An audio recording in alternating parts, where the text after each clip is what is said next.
Hi, Filter here. In light of rather tragic events, I thought I'd talk about something on a somewhat lighter note, and that is another science fiction program by the name of Seaquest DSV. Uh, this was a very interesting show. It was very good, at least the first season, and it had so much potential. It was created by Rockne S. O'Bannon. I believe he wrote the script to the original Alien movie. It starred Roy Scheider as Nathan Bridger, sorry. Jonathan Brandis, the late Jonathan Brandis as Lucas Wallencheck. Stephanie Beacham as Kristen Westphalen. And there were various. Ted Raimi played a guy named Tim O'Neill. And Don Franklin, who played the first officer. I'll have to look on Wikipedia on this one. Sorry, but this was a show that had fantastic potential. One of the things about the show is that during the first season, it was actually pretty good, but you could kind of see where things were beginning to go. It began to sort of lax a little. Now, when you get to season two was, how can I put it? It was basically all the rejected scripts that they had for Star Trek: The Next Generation. I mean, most people thought it was bad enough having a boy genius on this vessel, state of the art vessel. But the only difference was that the character of Wallencheck wasn't out there to save the day all the damn time, which I thought was pretty decent. Um, Again, when we get to season two was considered so bad that a good amount of the people really wanted out of their contract because the scripts were just horrible. If you take a look on the Wikipedia, I know some people say you should look at Wikipedia. It talks. They got into parapsychology, time travel, monster of the week, and they even had a character who was supposed to be like a Deanna Troy type, which made no sense whatsoever. It truly didn't. Um, Roy Scheider was so pissed. He basically put it this way: I don't do this kind of stuff. I said no to executives. If I wanted to do a fourth generation of Star Trek, I would have signed up for it. I would have done Seaquest. You guys changed it from handball into field hockey and never even bothered to talk to me. Scheider's comments left him in trouble with some of the executive producers, including Patrick Haysberg, who, in reply, had strong words for Scheider as well. I'm sorry he's such a sad, angry man, and blah, blah, blah, blah, blah, blah, blah, blah, blah. Most of the episodes, I could dare tell you, were god awful. Just, just awful. Of, uh, of that second season of Seaquest. And really, as a science fiction fan, watching it, I felt embarrassed to watch some of those episodes because just kept thinking I could have done a much better job at writing a script, a story with this without having to resort to creepy monsters. I mean, they introduced the daggers, which were genetically engineered super soldiers. Interesting concept, but it just didn't keep, if you ask me. Introduction of a character named Piccolo who had to lower his prison sentence, volunteered to get shark lungs put into his body so he could breathe underwater. Okay, interesting idea. You never know what could happen in the future. And I think a couple other characters were introduced, and it was again kind of so.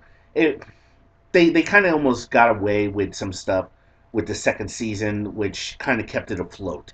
But generally, season two blew. Oh my goodness, it blew.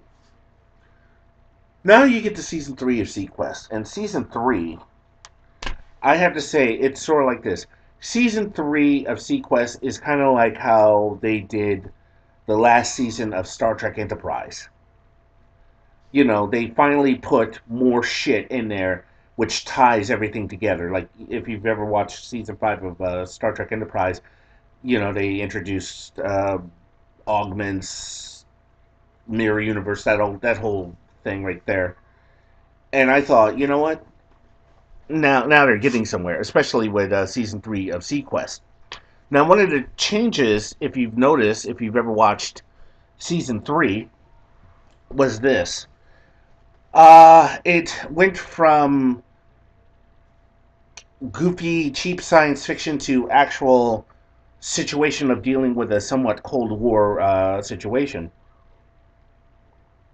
undersea Cold War situation, and the introduction of a new captain, Oliver Hudson, as played by Michael Ironside, who's always badass in everything the man does. I mean, yikes, that man is great. I remember seeing him in the Highlander, the sequel.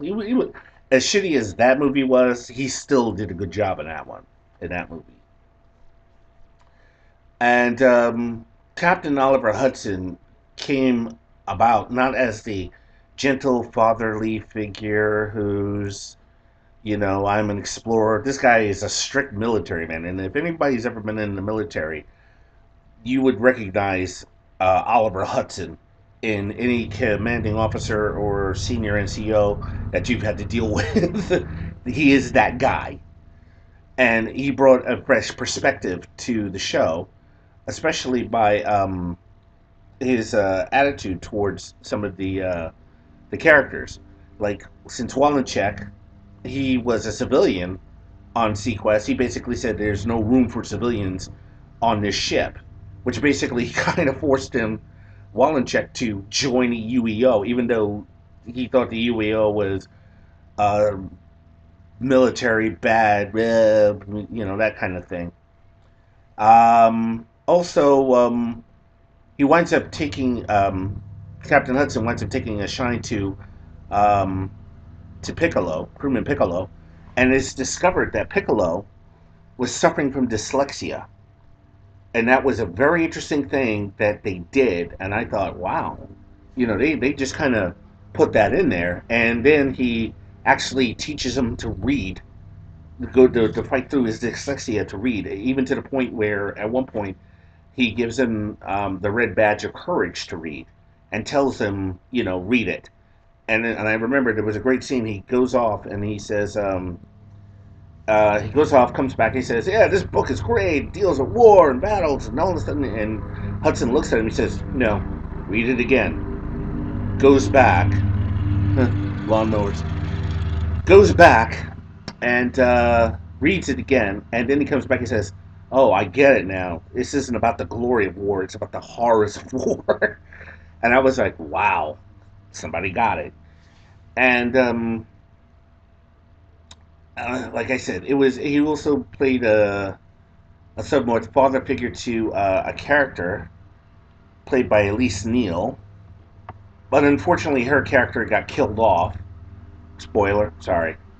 And let's see, one of the funny things about it, from what Elise Neal played Lieutenant Fredericks, but one of the funny things about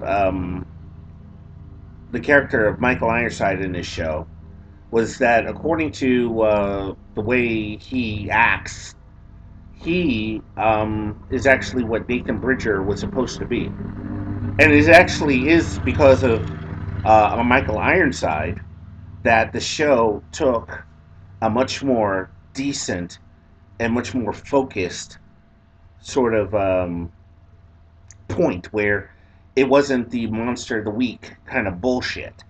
You know, it was more focused. Actually, he kind of demanded that they bring it back to something that people could at least relate to.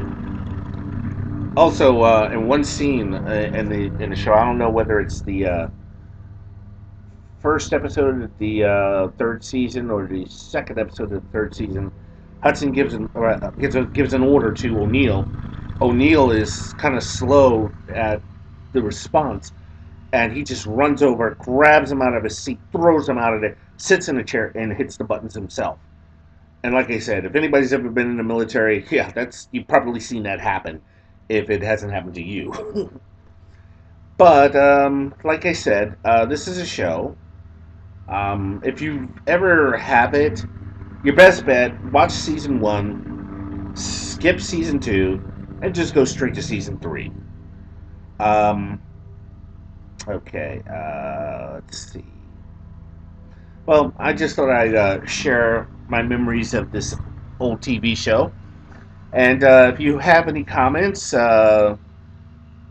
leave it down there. Rate this video if you like. Please rate this video if you like. And until then, until next time, I guess I'm out of here. Filter out.